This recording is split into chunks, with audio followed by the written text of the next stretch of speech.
as we get closer to the release of Spider-Man No Way Home, I thought I should review one of the previous Spider-Man films, The Amazing Spider-Man, where Peter Parker tries to solve the disappearance of his parents, and his search takes him to Oscorp, where he meets Dr. Kirk Connors and his dangerous alter ego, the Lizard.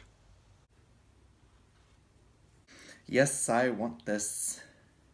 I love Spider-Man. He is my favorite superhero, and any actor that takes up the mantle automatically starts off on my good side. But as much as I loved Tobey Maguire as Spider-Man in the original movies, I think Andrew Garfield was a better Spider-Man.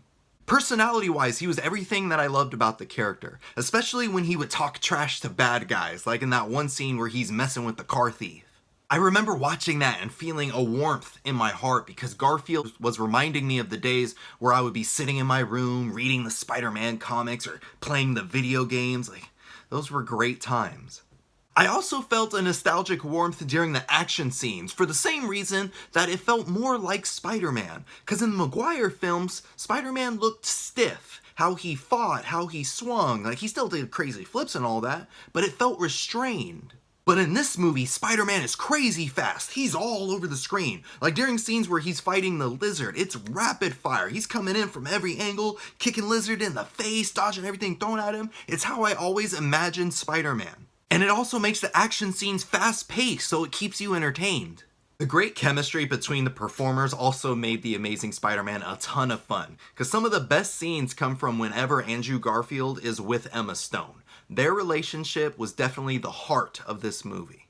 Emma Stone played as Peter Parker's lover, Gwen Stacy, and they were so adorable to watch because they were always smiling and laughing with each other. You could see the love shining in their eyes whenever they were together. I was just watching it on the screen, just like, oh, my heart, they're so sweet.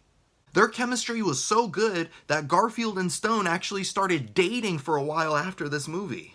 The Amazing Spider-Man has this overarching story revolving around the secrets left behind by Peter Parker's parents and him trying to figure it out. And the mystery of his parents was always something that I wanted to see explored in a Spider-Man movie, so that got me really excited. The mystery of his parents also felt like a good foundation for Sony Pictures to build their own cinematic universe. We all know how that eventually turned out, but that's a topic for another video.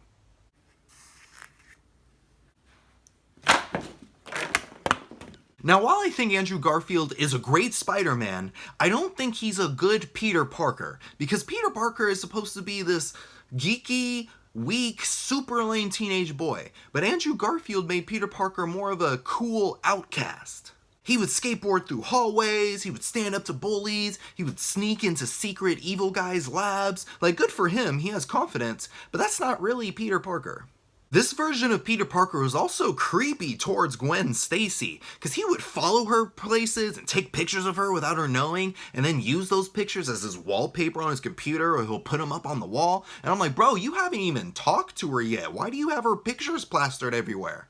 Some people will say things like, oh, that's romantic, he's in love and he's shy. And I'm like, no, that's sus. That's serial killer vibes. What is the verdict? The Amazing Spider-Man was a fun take on my favorite superhero. Andrew Garfield was a good choice for the role, and I liked the direction that they were going with the story. If you haven't seen this version of Spider-Man yet, make sure you check it out, because it's a fun ride that leaves you excited for more. Like a roller coaster. The Amazing Spider-Man, did you see it and what did you think about it? Let me know down in the comments below, and be on the lookout for my next review on the sequel, The Amazing Spider-Man 2.